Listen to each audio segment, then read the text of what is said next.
Hi guys, my name is Anthony Cummins and welcome to this video. I'm a historical researcher and author, and today I want to talk to you about Japanese spies inside of Korea.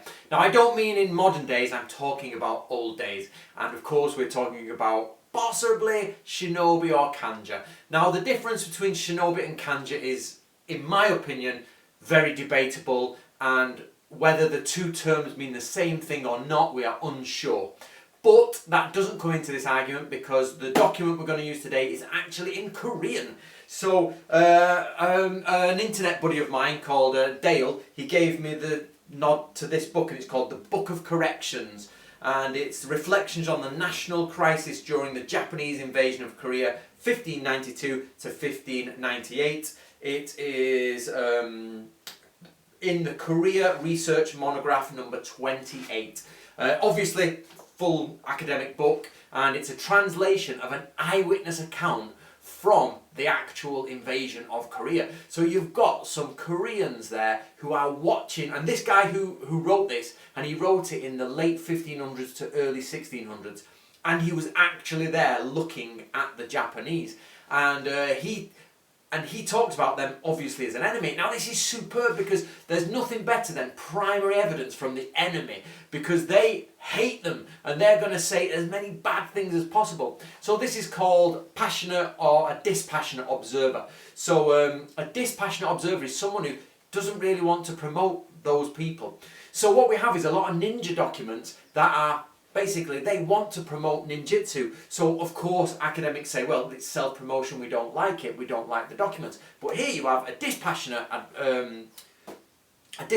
writer who's telling you about spies from the Japanese. So if we turn to page 150, let me give you a couple of quotes from the book. Now what I'm not going to do is try and pronounce the Korean names, I have no idea. So, we arrested X, a spy of the enemy. A few days after taking the message from me, this man returned to the camp, bringing a cow with him. He slaughtered and ate it with his comrades. They asked him, "Where did you get the cow?" He answered, "It is mine. It has been in the care of my relatives. I brought it back." However, thinking on his words, I felt suspicious. So why was he suspicious? So he orders an investigation and says, sits the down guy, investigates him, don't know what that means, torture, bullying, not sure, just general questions. And the person, Mr. X, says, "I'm a spy working for the enemy." That's the Japanese. On the night I took the message and other secret documents, I went directly to X town to show them to the Japanese. The enemy general, so that's a Japanese samurai, told me to leave the papers on his table, and after reading them, destroyed them all except your message. He gave me a cow as a reward. He also gave Mr. Y, who is a spy like myself, 5 lengths of silk. We promised him to bring some more information within 15 days when we left. So he asked Mr. X, "Are you the only spies or are there any more?" To which the spy answered, this is a Korean man, remember, "The number of spies, as far as I know, is about 40 or so. They are scattered throughout our camp. They move around freely and report to the enemy." And he says, "I was very surprised and immediately submitted a report to the king. At the same time, I conducted an investigation on the rest of the spies and learned their names. Then I quickly distributed their names to all units of the army and let them search out the spies whose names were on the list." And it says, "Some of them were caught, others were not. I ordered that Mr. X be taken out and beheaded outside of the fortress." So what have we got there?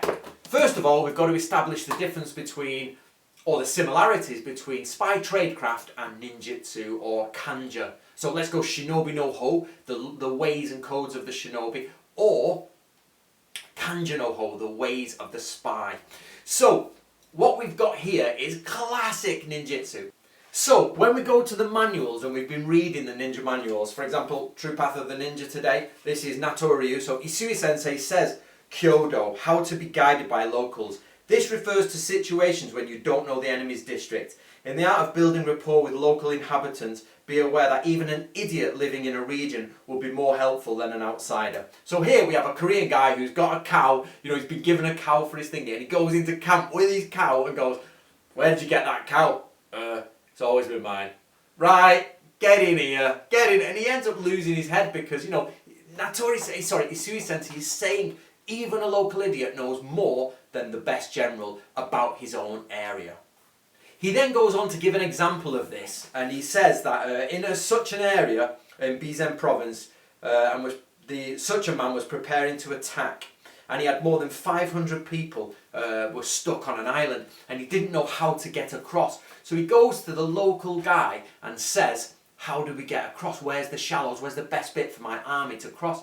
So the local, he says, I'll give you this sword with silver fittings. So the local tells him, and they get the information, and then they execute the local so he can't warn the people that are coming. So this is an example of using locals. Now that was written in 1681, and so that's that's somebody who loves ninjutsu, who's writing about ninjutsu. There's a dispassionate observer who's telling you that the Japanese contacted 40 local people, minimum, offered them cows and whatever, you know, they've been given to bring messages. So the Japanese have actually intercepted Korean messages by using Korean locals. It is straight out of ninjutsu, and of course it's straight out of Sun Tzu. This is Inko no Kan from Sun Tzu in Japanese, and it's one of the Go-kan, the 5 types of spy. Now this of course is the foundation for classical spying in Japan, and again it's in the Shoninki.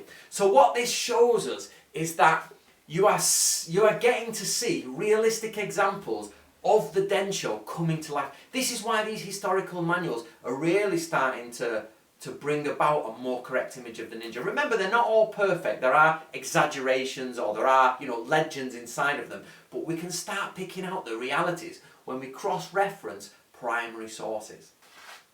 If you fancy that, it's all from the Korean point of view, but it is a superb read. I really enjoyed it. I got through it in 2 nights in bed. I've marked out all the points where it basically talks about samurai and their military ways, and to be honest, the Gungaku scrolls we're translating, but you can tell, it's like you read it from the Japanese point of view and you read it from the Korean point of view, you're like, yeah, I know what the Japanese are doing there. Wow, they're doing that. That's excellent. Brilliant stuff. I hope you enjoyed the video. My name's Anthony Cummins. The links are below to help you find those books, and if you'd like to, follow me on Instagram and follow me on Facebook.